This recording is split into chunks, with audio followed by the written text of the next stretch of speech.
शासकीय कार्यालयांचं सोलरायझेशन, ज्याच्यामध्ये थोडा त्याचा पाठपुरावा करावा लागेल, कारण अनेक कार्यालयांमध्ये उदासीनता त्या ठिकाणी आपल्याला पाहायला मिळते.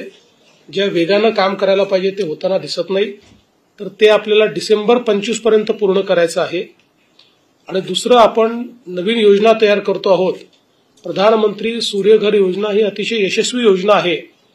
आपला प्रयत्न असा आहे की त्या योजनेशी संलग्नित अशी आपली एक स्टेट स्कीम तयार करून आपल्याला पहिल्या टप्प्यामध्ये जे 100 युनिट पर्यंतचे जे आपले कन्झ्युमर्स आहेत हे सगळे सोलरवर आपल्याला आणायचे आहेत आणि दुसऱ्या टप्प्यात 300 युनिट पर्यंतचे सगळे सोलरवर आणायचे आहेत.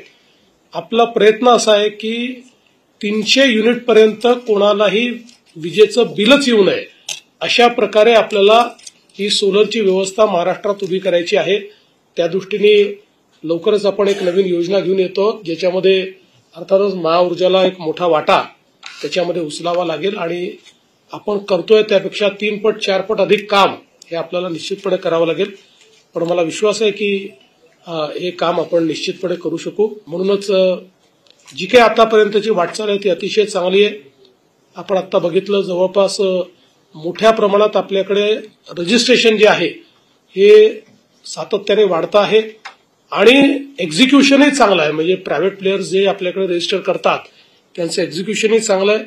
आपण सरकार म्हणून त्यांच्या ज्या अडचणी आहेत त्याही आता मोठ्या प्रमाणात दूर केल्या आहेत. कारण काही जिल्ह्यांमध्ये जिथे सौर ऊर्जा निर्मिती करता अतिशय उत्तम वातावरण आहे, तिथे लोकांचं वातावरण काही फार चांगलं नसल्यामुळे सौर ऊर्जा निर्मिती करणाऱ्यांना त्रास होत होता.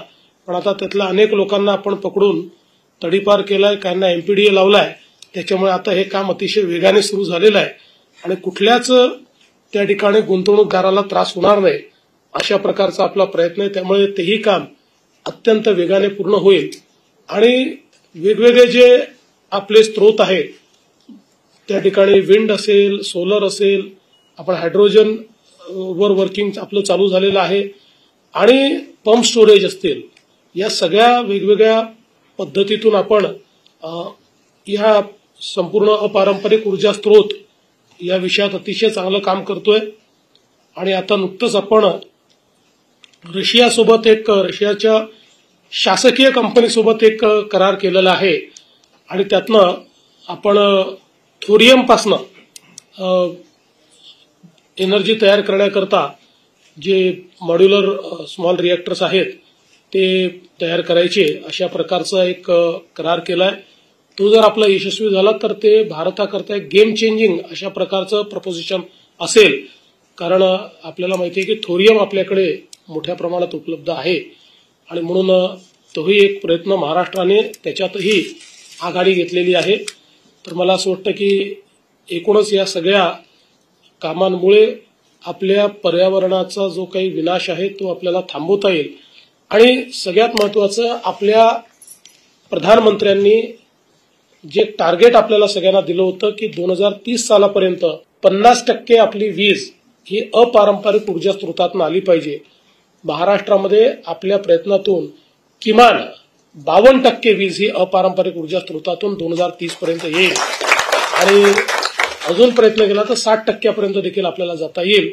त्यामुळे मला असं वाटतं की अतिशय चांगलं काम प्रधानमंत्री मोदयांच्या निर्देशानुसार आपला ऊर्जा विभाग असेल, आपला महाऊर्जा असेल, सगळ्यांच्या माध्यमातून चाललंय. म्हणून सगळ्यांना मी मनापासून त्यांचं अभिनंदन करतो आणि महाऊर्जाचे आपल्या कादंबरी बलकवडे असतील आणि आपले मंत्री महोदय अतुलजी सावे असतील आणि विश्वासजी पाठक असतील आणि संपूर्ण इथली टीम असेल, या सगळ्यांना सांगतो की आता आपण चांगलं काम केल्यामुळे